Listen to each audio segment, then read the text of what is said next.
No meu país, a religião que predomina é o hinduísmo, religião com muitos deuses e vários pensamentos filosóficos. As variedades doutrinárias desse país confundem a nossa mente. Não existe um ensinamento certo. Todos são válidos. Nós temos que escolher um segmento. A prostituição sagrada que existiu na década de 40, onde as mulheres se prostituíam dentro do templo de Puri, já não tem mais. É uma forma de sexo ritualizado. Elas faziam para agradar a sua divindade, enquanto a estátua de sua divindade, que era o seu esposo, ficava perto do templo da prostituição. Até na década de 80 ainda tinha 4 mulheres que ainda eram prostitutas sagradas. Eu era uma moça de 20 anos e tinha esse desejo de ser uma prostituta de uma divindade, cantar, dançar e oferecer música ao meu esposo Deus. No Sri Lanka, as prostitutas sagradas eram castas e não podiam ser tocadas pelos homens. Essa tradição também acabou, mas eu alcancei o tempo delas e tinha esse desejo. A minha família hinduísta era seguidora do Dharma, que é a lei de práticas. A minha família tinha livros de yogas, que são ensinamentos de práticas cheias de doutrinas hinduístas. Na nossa lei, o Deus que acreditávamos é supremo e cósmico e é adorado de muitas formas, como pedras, árvores, flores, insetos e animais. As divindades estavam em todas as partes da matéria. A nossa sociedade é estratificada, que são organizações que dividem as classes sociais em alta, média e baixa. Quem é da casta pobre nunca poderia ser rico e subir de casta. Ele teria que praticar a lei do karma, que é boas ações, práticas corretas e procurar fazer o bem para que em outra vida pudesse nascer rico pertencendo a uma casta alta. Os hinduístas acreditam na Sansara, que é a reencarnação que dá a possibilidade de quem viveu uma vida miserável renasça rico em uma família próspera, para gozar dos prazeres de um corpo perecível e mortal.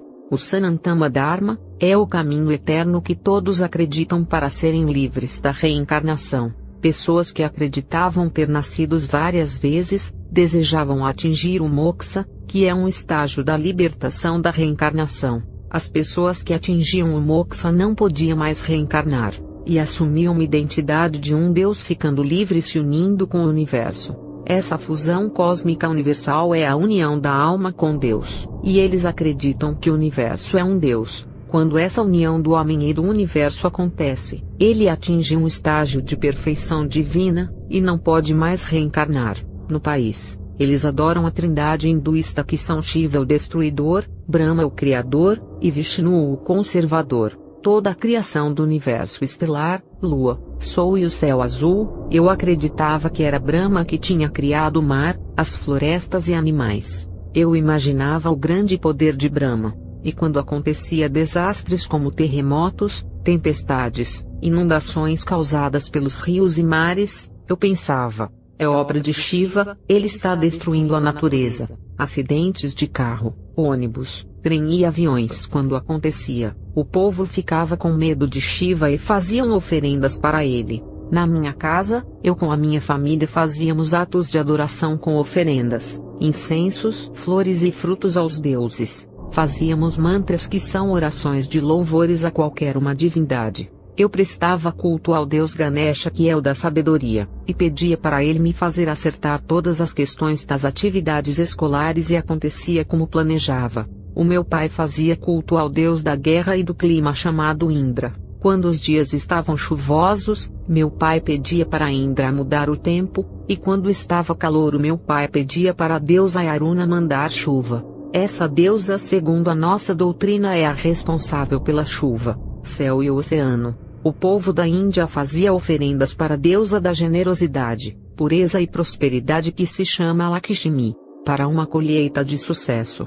O meu tio pedia dinheiro e prosperidade para Lakshmi, e acontecia. Houve um tempo que 2 famílias ricas começaram a ter inveja uma da outra. Tudo isso era para conseguir influência política. Uma dessas famílias fizeram oferendas para a deusa Kali para destruir a outra família, e o mais impressionante é que a família foi atingida pela feitiçaria, e começaram a ficar pobres. Seus bens materiais estavam acabando, suas propriedades de plantações e de criações de animais foram destruídas pelo fogo. Até os carros foram queimados. Segundo a doutrina hinduísta, a deusa Kali comanda a criação, transformação e a destruição. Eu acreditava que Kali havia feito isso. Vendo o poder da deusa Kali, eu pedi para ela me transformar em uma pessoa especial, já que a transformação fazia parte de seus poderes, e tudo o que tinha pedido estava acontecendo. Eu e a minha família fazíamos ritos de purificação nas margens do rio, a gente se banhava com folhas e cantávamos Gayatri e mantra. Quando a gente voltava para casa, continuávamos a adoração para aquelas imagens. O nosso lar era altares de demônios. Eu pedia para a deusa Kali criar em mim uma personalidade de uma pessoa cheia de carisma. A minha personalidade mudou. Todos gostavam de mim. Na verdade, eu estava possuída pela deusa Kali, e logo consegui um casamento que durou um dia de festa com muita comida na mesa e fartura. Na nossa tradição, casamento com vestidos coloridos é comum. Antes da cerimônia do casamento, as minhas mãos, pés e braços foram tatuados com tintas. Essas tatuagens rena desaparecem com alguns dias. Essa pintura que foi feita em mim, é um ritual de sedução para casamento. Eu fazia mantras todas as noites pedindo pureza para a deusa Lakshmi, responsável pela purificação. Fazia isso depois do meu casamento, queria ser uma esposa pura para o meu esposo. A minha irmã Chandra também queria se casar com um rapaz, mas uma mulher apareceu na vida dele deixando ela revoltada, o que contribuiu para ela fazer oferendas ao deus da morte Yama. Minha irmã pediu para Yama matar essa mulher. Poucos dias a mulher apareceu morta dentro do rio. Ela foi vítima de afogamento. Eu sabia que Yama foi o responsável por esse afogamento. A África é famosa por suas feitiçarias, mas não se enganem, a Índia é pior do que a África em feitiçaria. O país todo se entregou para os demônios. O povo adora 24 horas sem parar. Na África, são poucos que se dedicam o dia todo. Na Índia, o país todo são idólatras. Vários principados estão ali. Os ares daquele lugar está infestado de demônios. Eu contemplei com os meus olhos espirituais, trilhões de demônios voando no céu da Índia. O céu azul ficou negro. Aquela infestação impedia que o sol irradiasse a terra. Estava de dia, mas parecia de noite. Eu dizia para minha irmã Chandra: parece que estamos em trevas. A minha irmã disse: não, o dia está de sol, são apenas 11 horas da manhã. Era verdade, estava de dia, tudo normal, mas através dos olhos espirituais estava tudo em trevas. Eu vi Yama, o deus da morte, matar pessoas enforcadas. De repente a sua respiração acabava, e pessoas caíam mortas. Um rapaz se suicidou com uma corda amarrada no seu pescoço. Yama entrou dentro do motor de um carro, e fez bater em outro carro. Yama fazia um homem matar o outro. Hoje sei que ele é um demônio ceifeiro da morte, e que pertence a uma classe de demônios que tiram vidas. A morte é um principado horrível. O cavaleiro amarelo do Apocalipse. Ele não pode estar em todos os lugares, somente Deus que é onipresente. Mas os seus agentes da morte estão pelo mundo espalhando a morte. Esse principado que se chama morte comanda legiões de ceifeiros da morte pelo mundo. A mesma coisa é o cavaleiro vermelho do Apocalipse. É outro principado que comanda legiões de demônios derramadores de sangue. O cavaleiro preto é outro principado que comanda legiões de demônios causadores de guerras pelo mundo inteiro. Indra, o deus da guerra, é apenas um demônio que cumpre ordens desse grande principado do Apocalipse. Yama, que se diz o deus da morte aqui na Índia, é apenas um empregado a serviço dos grandes principados. Esses demônios de pequenos escalões enganam as pessoas se passando por um deus ou por um principado. Eu queria atingir a consciência de Deus e as bênçãos de um divas. Quem são os divas? São as entidades celestiais para o hinduísmo.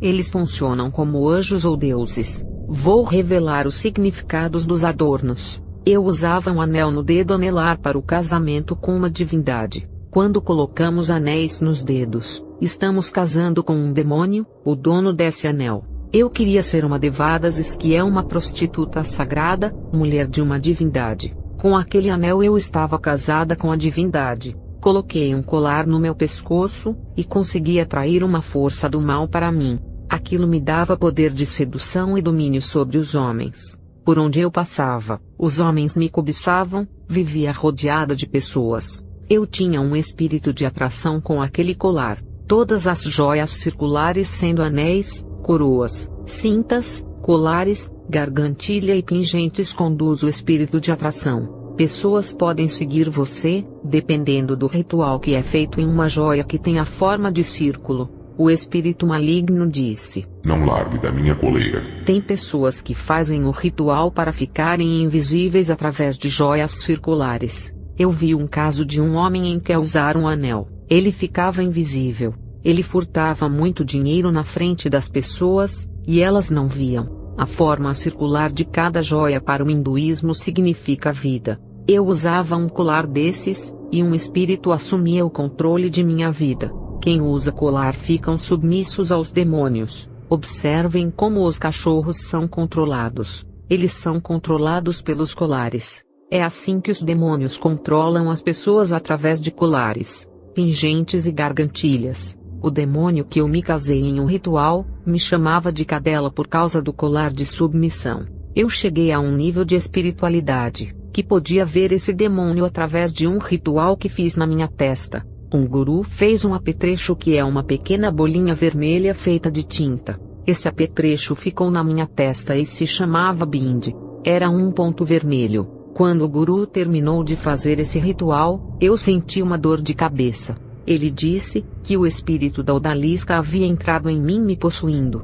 Ele disse que eu iria seduzir homens e mulheres. Aquele ponto vermelho significava o terceiro olho que vê aquilo que os olhos não veem. Depois, ele me vendeu um apetrecho de pedra, uma espécie de brinco que fica na testa para atrair poderes ocultos. Depois daquele ritual, passei a ver os demônios com o terceiro olho. Era somente eu quem via os espíritos, mas ninguém da minha família. Eu comprei 2 pulseiras, uma para o pulso esquerdo que significava sorte, e a outra para o pulso direito que significava prosperidade. Essa pulseira da prosperidade muitos pastores compravam para distribuir para as pessoas da sua igreja. Eu vendia bastante delas. Quando eu usava essas pulseiras, uma voz dizia: É a minha escrava, a minha prisioneira.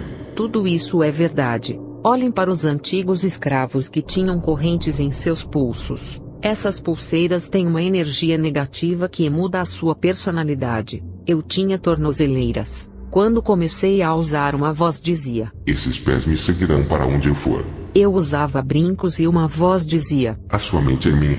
Eu vi algumas coisas entrando dentro dos meus ouvidos. Qualquer brinco que é usado no ouvido, nariz ou sobrancelha, que faz parte da cabeça, a pessoa está oferecendo a sua mente em possessão. Com exceção dos brincos ou piercing na língua ou nos lábios, que entrega a boca em oferendas aos demônios. A Índia é um berço da vaidade, e vende todos esses acessórios para o mundo. Todas as joias que saem da Índia para o mundo, são consagradas aos demônios. O espírito maligno que aparecia para mim, que eu acreditava ser de uma divindade, me pedia para colocar os brincos. Quando eu coloquei o brinco, o espírito maligno olhou para mim e disse: Você é minha. É uma marca que dá uma possibilidade de ser a minha esposa.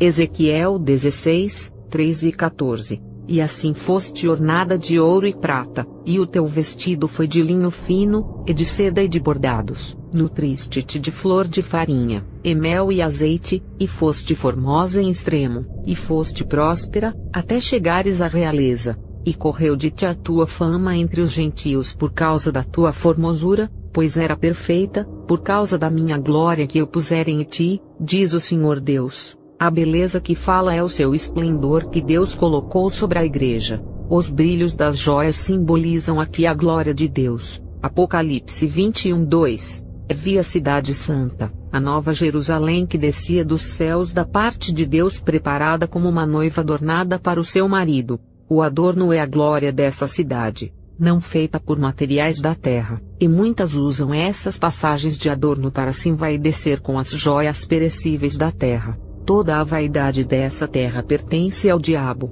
Ele é o dono das riquezas terrenas. Os adornos traziam energização para o meu corpo, ligando a minha alma aos espíritos. A minha sensibilidade espiritual aumentava. O Senhor abomina as joias da terra. Diz ainda mais o Senhor: porquanto as filhas de Sião se exaltam, e andam com o pescoço erguido, lançando olhares impudentes, e quando andam, caminham afetadamente, fazendo um tilintar com os seus pés. Portanto o Senhor fará tinhoso o alto da cabeça das filhas de Sião, e o Senhor porá descoberto a sua nudez. Naquele dia tirará o Senhor os ornamentos dos pés, e as toucas, e adornos em forma de lua, os pendentes, e os braceletes, as estolas, os gorros, e os ornamentos das pernas, e os cintos e as caixinhas de perfumes, e os brincos, os anéis, e as joias do nariz, os vestidos de festa, e os mantos, e os xales, e as bolsas, os espelhos, e o linho finíssimo, e os turbantes, e os véus. E será que em lugar de perfume haverá mau cheiro, e por cinto uma corda, e em lugar de encrespadura de cabelos calvície, e em lugar de veste luxuosa pano de saco, e queimadura em lugar de formosura.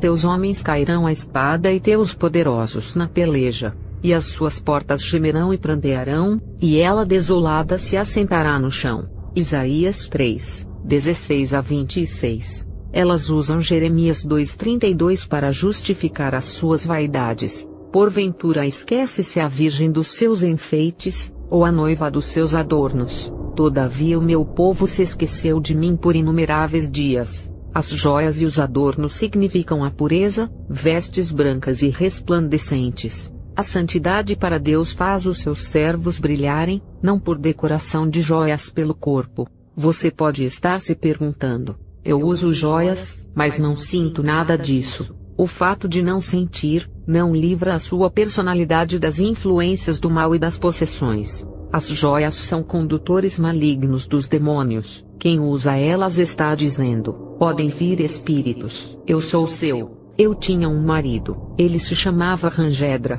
Nós concordamos que eu seria a esposa de uma divindade. Para o meu marido, que acreditava que casar com um deus era uma honra, ele não tinha noção daquilo que estava acontecendo. Era somente eu quem via esse espírito e falava com ele. O meu marido não acreditava nessas coisas de aparição, ele me chamava de louca. Eu sentia as vibrações de energia no meu corpo, porque ele estava em um nível espiritual muito alto. Quando se atinge esse estágio, o seu espírito fica sensível. Antes de chegar nesse estágio eu usava adornos e não conseguia sentir nada. Agora nesse estágio, eu ficava sedutora e cheia de energia. Eu via os raios das pedras das joias penetrando no meu corpo com grande quantidade de energia que fluía dentro de mim. Para obter poderes e me tornar uma semideusa, eu teria que despertar os 7 pontos de energias que são os chakras, que são centros de energias que regem a nossa estabilidade física, emocional, intelectual e espiritual. Os meus chakras estavam desequilibrados, segundo um guru que fez um ritual no meu corpo que estava deitado em uma cama. Os 7 pontos da minha coluna vertebral começaram a girar. O guru disse: esses pontos são como antenas que recebem energia do mundo espiritual para ativar os chakras. Agora que os 7 pontos estão ativos, eles vão se fundir com os caminhos invisíveis da sua alma, e serão condutores de energias do mundo espiritual. Quando meditar, sentirá prazer na busca da materialidade. O seu mantra é Lã. Ele está ligado com o elemento terra e a cor é vermelha. O seu primeiro chakra ativado está conectado com essas coisas. O seu segundo chakra é a meditação, é um mantra Van. Ele está ligado com o equilíbrio, sedução e o sexo. A sua cor é laranja, e o seu elemento é a água. O seu terceiro chakra é a meditação, é um Ram. Sua cor é amarela e o elemento é o fogo. Você será egocêntrica sentindo-se como Deus, fará sinais sobrenaturais. Pessoas sentirão a chama do fogo em você que arderá no seu corpo. O seu quarto chakra é a energia que vai circular pelo seu corpo. Sentirá compaixão das pessoas e fará curas ao tocar nelas. Sua cor é verde, e o elemento é o éter. O seu quinto chakra é a meditação, é o An, e o seu elemento é o éter. Sua cor é azul, terá comunicação com o mundo espiritual através de sua alma. Pessoas que ofender você, você irá revidar com o seu temperamento. O seu sexto chakra é a meditação, é o mantra Aum. O seu elemento é o éter, e a sua cor é o branco. Terá intuições e revelações espirituais. A visão do terceiro olho se abrirá para o mundo espiritual. O seu sétimo chakra em meditação é o Chan. A sua matéria transcenderá para se conectar com Deus. A iluminação encontrará você. A sua energia estará conectada com a energia do universo, e toda a energia do mundo irá passar para o seu corpo. O Guru disse: os 7 chakras estão ativos no seu corpo. Você está preparada? Depois dessa ritualização, ele foi embora. Depois dessa ativação de energia, realizei várias curas de câncer. Feridas que não cicatrizavam eram fechadas com apenas um toque de minhas mãos. Curei cegos e fiz pessoas doentes se levantarem da cama. Eu tinha uma energia que fluía de mim para o corpo das pessoas. Elas sentiam prazeres quando tocavam em mim. Muitas riam, ficavam alegres e caíam no chão por não suportarem o fluxo de energia que saía do meu corpo. Muitos pastores, ao ver que eu realizava muitos milagres, se interessaram, e foram fazer rituais com o mesmo guru para ativar os seus 7 chakras para realizarem operações e sinais de maravilhas. Um espírito maligno assumia o controle do corpo desses pastores. Eu conseguia movimentar objetos sem tocar, empurrava para trás com o fluxo de energia que saía das minhas mãos. Tudo o que tinha energia eu conseguia manipular sem tocar. Me sentia igual a um deus. Conseguia derrubar pessoas no chão com o fluxo de energia que liberava do meu corpo. Todas as pessoas que se aproximavam de mim, eu falava mantras para ativar os seus chakras adormecidos. Elas sentiam o primeiro chakra se ativar, e ficavam possuídas por essas energias prazerosas que fluía de dentro do seu corpo. O que mais me chamou a atenção, é que os pastores estavam importando isso para as suas igrejas. Esses chakras de energias foram introduzidos em muitas igrejas saindo daqui da Índia. A Igreja de Jesus está em perigo. Vigiem e despertem. Essas energias sempre vêm com legiões de demônios para dentro do corpo. Na Índia, acreditávamos nos avatares, que são manifestações corporais da divindade suprema de Brahma. A maioria das pessoas cultuam avatares mais próximos como Krishna. Os Bhaktis são devotos de Vishnu. Os Brahmanes são adeptos do deus Brahma. Esses discípulos são os Kshatriyas. Seus deuses podem ser avatares, que são suas formas corporais. Eu estava pensando em trazer a forma corporal da divindade em que eu havia casado. Ele é um espírito que tem a aparência humana. Fiz um ritual de invocação para o espírito. Fiquei trancada no meu quarto. O meu esposo dormiu na sala enquanto fiquei 7 dias trancada no meu quarto. O meu esposo fez uma fenda debaixo da porta, para colocar comida e água para mim todos os dias. Ele deixava água e comida debaixo da porta. Um dia, a sua curiosidade fez ele olhar pela fenda da porta, e sentiu uma forte radiação que cegou um olho seu. Nesses 7 dias, por causa do ritual que fazia dentro do meu quarto sem poder sair, uma grande radiação emanava do meu quarto. Qualquer pessoa que tentasse entrar ali dentro morreria. O espírito da divindade se encarnou em um corpo físico e teve relações sexuais comigo. No 7º dia, saí do quarto carregada e cheia de energia. O meu esposo ficou assustado comigo. Um mês depois, estava grávida daquele espírito maligno. O meu esposo sabia que eu não saía de casa, passava o dia todo com ele. A gente tinha feito um plano para ter filhos no ano seguinte. Ele usava anticoncepcional para não me engravidar. O meu esposo ficou apavorado com essa gravidez sobrenatural. O povo da vila começou a me tratar muito bem. Eles diziam: tu carrega uma semente de um deus. Um missionário veio em meu país. O seu nome é Elaine Courtenay. Ele é da França. A primeira casa que visitou foi a minha. Eu ofereci uma xícara de café. Ele disse que iria achar um lugar para ficar durante um mês e depois iria voltar para o seu país. Ele olhou para mim e disse: essa criança que está esperando em seu ventre é maligna. Essa criança não irá sobreviver. A vontade de Deus é que essa semente não viva. Um missionário disse: eu tive uma visão com esse lugar. Vi uma fumaça de incenso subindo para os ares através das oferendas, e milhões de pessoas dessa nação caindo no inferno. O missionário foi embora, e o espírito maligno que eu havia me casado me disse para ir para a cidade de Varanasi, onde muitos acreditam ser a porta do céu. Essa cidade é a mais mística da Índia, é a grande escada que dá acesso ao rio Ganges, que segundo a tradição, liga a terra a Deus. As pessoas levam oferendas a Shiva e se banham no rio Ganges. As cremações dos corpos acontecem todos os dias. O corpo do morto toma o último banho da purificação, e é colocado em uma pilha de madeira com flores. Logo o corpo é levado em uma maca, e oferecidos às vacas que andam livres pela cidade, consideradas sagradas. Segundo a tradição indiana, as ações de cada uma das pessoas que morreram, determinará na próxima reencarnação de outra vida se ela vai ser de uma casta melhor.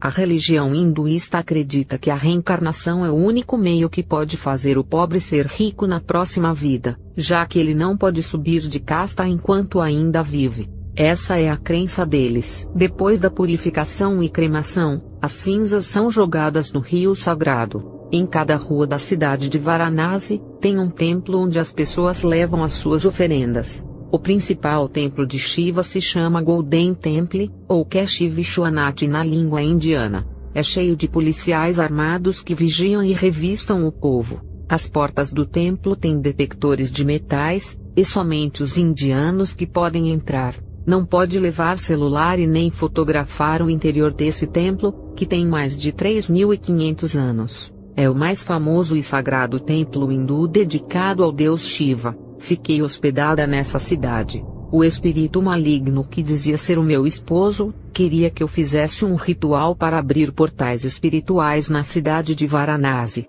Eu disse que não conseguia. Esse espírito ficou irado comigo e chamou outros espíritos malignos. Eles me suspenderam e me jogavam na parede. Fiquei um dia inteiro apanhando desses demônios, até que resolvi fazer o ritual da meia-noite. Chamei algumas pessoas para me ajudar com o ritual. Fizemos 1 hora tentando abrir os portais do mundo espiritual. Fendas em formas de luz se abriram, e sombras negras saíam daquele mundo para o nosso. As pessoas que estavam comigo não suportaram a radiação infernal e morreram. Eu também havia morrido, e vi quando o meu espírito e o das pessoas que estavam comigo entraram por um daqueles portais. A gente caiu em um lugar muito escuro, e aquele espírito maligno que se dizia meu esposo disse: "Aqui é o inferno." Eu disse para ele: "O que eu estou fazendo nesse lugar?" Pensei que era uma lenda. Aquele espírito disse: "Esse lugar é para os cristãos, católicos e muçulmanos, e para todos aqueles que não seguem as leis dos deuses da Índia." Aquele espírito enganador me mostrou cristãos, católicos e muçulmanos no inferno. Ele dizia que os praticantes do hinduísmo vão para o céu. Comecei a caminhar, e vi os indianos que morreram junto comigo no ritual. Eles estavam queimando no fogo do inferno. Eu disse para ele: "Você disse que os praticantes da religião hinduísta não viriam para esse lugar." O espírito disse: "Eles são transgressores da lei Dharma." Eu disse: "Eles ajudaram a abrir os portais, e você mandou eles para o inferno. Deveria dar outra chance para eles." Aquele espírito disse: "Existem leis divinas que não podem ser quebradas. Quem está aqui não volta mais. Está fora do meu alcance tirar vocês." Eu disse: "Me tira desse lugar horrível e fedorento. Está muito quente aqui." Ele disse: "Eu não posso. Não tenho a chave. Não posso tirá-los daqui. Não posso tocar em você. Estou esperando ordens divinas para ver o que posso fazer com sua alma." Eu disse: "Ordens divinas? Não é um deus?" Ele respondeu: "Eu sou Shiva, a quem o seu país venera. Não somos deuses. Todos somos demônios a quem vocês adoram. A minha aparência real não é essa. Vou lhe mostrar." Aquele homem de bela aparência se transformou em um monstro horrível. Ao ver aquele demônio horripilante, comecei a gritar, e legiões de demônios apareceram naquele lugar. Minutos depois, eu estava em casa deitada na cama. A minha família estava ao meu redor chorando. Um missionário Alain estava com a minha família. A minha mãe disse que eu e mais 3 pessoas estávamos mortos perto do rio Ganges. A minha mãe dizia: "Uma pessoa de Varanasi encontrou o número do telefone da nossa família e ligou, passando a notícia de que você havia morrido. Ao chegar na cidade você já estava morta. Os médicos liberaram o seu corpo e trouxemos você morta para cá." Um missionário Alain disse que Deus havia mandado ele vir aqui. Um missionário fez uma oração, e você voltou a respirar. Alain disse: Deus mandou eu vir na sua casa e fazer uma oração para te ressuscitar dos mortos, e para você saber que Ele tem a chave da vida e da morte. O seu espírito estava no inferno naquele momento quando eu orava por você, e nenhum demônio poderia lhe tocar. Alaine continuou dizendo: a reencarnação não existe, nenhum espírito se funde com o universo. Só existe dois caminhos, o céu ou o inferno. O seu caminho é uma mentira. Todas as religiões criadas pelos homens é um labirinto sem saída, e o seu destino é a perdição eterna. Eu e a minha família entregamos as nossas vidas a Jesus. Passei a viajar nas missões com o missionário Alaine. No meu país, existe uma variedade de deuses. As pessoas são livres para escolher o Deus que vai querer seguir, então não haveria problema se a minha família servisse a Jesus. Ninguém iria nos incomodar. O povo começou a perseguir a minha família, e também o prefeito da cidade. Cada um serve o seu Deus, e não há discussão entre eles por esses deuses fazerem parte do mesmo reino. É o que diz em Mateus 12:26. E se Satanás expulsa Satanás, está dividido contra si mesmo. Como subsistirá, pois, o seu reino? O povo indiano tem o seu Deus diferente. Cada indiano serve a um Deus. Eles são do mesmo reino. Não é de se admirar que no hinduísmo existam 330 milhões de deuses para o povo escolher, e todos esses deuses fazem parte da religião hinduísta. Existe uma união desses deuses. Eu escolhi Jesus, que não faz parte desse reino hinduísta. Passei por perseguição. Os demônios sabem quando alguém oferece perigo ao seu reino que está prendendo milhões de pessoas na idolatria. Eu e a minha família recebemos ameaças. Tivemos que mudar de cidade onde somos desconhecidos, para poder pregar a palavra de Jesus sem as autoridades saberem. Chegamos na cidade de Calicut e começamos a ganhar almas. Estava orando no quarto, senti uma presença maligna com arrepios gelados no meu pescoço. Eu estava tão focada na oração e pensei que fosse o frio. Depois, cheguei a ouvir uma voz chamando o meu nome. Pensei que fosse o meu esposo. Quando terminei de orar, percebi que o meu esposo estava dormindo e não estava frio. Um ser maligno em forma de cachorro, metade homem e metade animal, apareceu para mim. Eu ignorei a sua presença e fui dormir. A minha fé na proteção de Jesus me trazia segurança. O diabo não é uma pessoa física, ele é invisível. Quem tem um discernimento sabe de sua existência. Passei a viajar para a Europa e os Estados Unidos fazendo missões. Alaine começou a me ensinar a fazer missões com ele nos primeiros meses de minha conversão.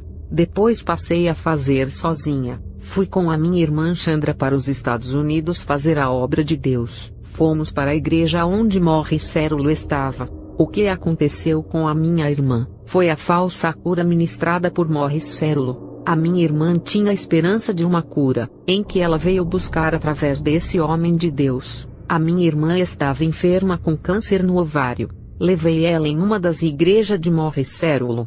Ele olhou para a minha irmã e disse: "O Senhor Jesus me revela que você tem um câncer no ovário." A minha irmã Chandra começou a chorar. Ele disse: "Assim diz o Senhor, hoje você está livre desse câncer. Eu profetizo a cura em nome de Jesus." Voltamos felizes dos Estados Unidos. A minha irmã retornou ao médico para fazer exames, e o câncer havia desaparecido. A minha irmã passou a viver uma vida normal com seu esposo. Eu e ela fizemos orações e consagrações a Jesus agradecendo pela cura. Meses depois, a minha irmã morreu de câncer no ovário. Não sei o que aconteceu. Ou o câncer voltou depois de sair, ou ele nunca tinha saído dela. Satanás enganou os médicos fazendo eles não enxergarem o câncer que nunca saiu de dentro dela. A minha mãe inconformada dizia para Deus: "Por que é que esse câncer voltou?" Viajei mais uma vez para os Estados Unidos. Estava em um culto onde o pastor orava e levava as pessoas ao delírio, histeria e gritaria. Ele começou a impor as suas mãos nas pessoas e elas caíam para trás. Ele balançava suas mãos fazendo várias pessoas caírem no chão. Ele chegou perto de mim e gritava: "A unção que está na minha vida passará para você." Eu sentia mesmo a energia que sentia quando era hinduísta. Esse pastor tinha o mesmo fluxo de chakra que eu tinha, e era por isso que ele tocava nas pessoas e elas caíam no chão. Elas riam, gritavam e sentiam prazeres. Eu olhei para o pastor e disse: pensas que me engana? Eu sei diferenciar o que é a unção de Deus e o fluxo de energia dos chakras. Eu já fui desse mundo que você está agora. O pastor disse. Eu orei a Deus pedindo a sua unção, nunca consegui. Agora eu curo e assopro, e as pessoas caem para trás. Se você tentar me escandalizar, as pessoas não vão acreditar. Eu apacento essa igreja há 10 anos, é uma estranha aqui. Eu saí daquela igreja pensando nesse movimento carismático que tem invadido a América. Esse movimento tem suas raízes da seita hinduísta em que fiz parte. Os carismáticos se sentem como deuses e donos do poder por realizarem curas, sinais e prodígios. Eles assumem o lugar de Jesus como Salvador, e que irão solucionar os problemas das pessoas. Eles se sentem os sacerdotes mediadores entre Deus e os homens, proibindo as pessoas de se aproximarem de Deus. Eles mesmos querem fazer as orações que é para as pessoas fazerem. Eles dizem que das suas bocas saem palavras de poder que mudam uma vida, profetizando mudanças de vidas nas pessoas por acreditarem que suas palavras farão milagres. Essa filosofia de querer ser Deus e resolver a vida das pessoas tem na religião hinduísta. Satanás um dia quis ser Deus, e ainda deseja esse poder. Ele tem passado para muitos pastores e muitos movimentos a mesma filosofia de querer ser Deus. O movimento carismático não fala da salvação. Eles ficam derrubando as pessoas com os seus fluxos de energia maligna. Eles adoram fazer espetáculo fazendo do púlpito um palco de mágica. Tudo isso para substituir o Evangelho de Jesus. O Evangelho se misturou com a seita hinduísta, para nascer os evangélicos carismáticos. As igrejas dos Estados Unidos estão tomadas de fogos estranhos que vieram da Índia para os templos de adoração. Voltei para a Índia. O meu esposo Ranjedra queria fazer orgias sexuais, fugindo dos padrões sexuais que Deus estabeleceu. Eu disse: não sou uma prostituta sagrada de demônios. Ranjedra foi embora de casa. Eu fui internada em um hospital, e meu filho nasceu com 2 cabeças, mas não sobreviveu. Na Índia, tem muitas crianças que nascem com deformações, por causa do envolvimento que as mulheres têm com os demônios, como relações sexuais com demônios na forma física. As crianças nascem amaldiçoadas. Aquela criança que eu tinha no meu ventre, era o meu ligamento espiritual que eu tinha com Shiva. Por isso que ele aparecia no meu quarto. Eu ouvia barulho de pisadas. Aquela criança que era o meu ligamento com o demônio, impedia que eu crescesse na minha comunhão com Jesus. Depois que eu perdi a criança, o meu relacionamento espiritual ficou mais forte com Jesus. O Espírito Santo me revelou dizendo: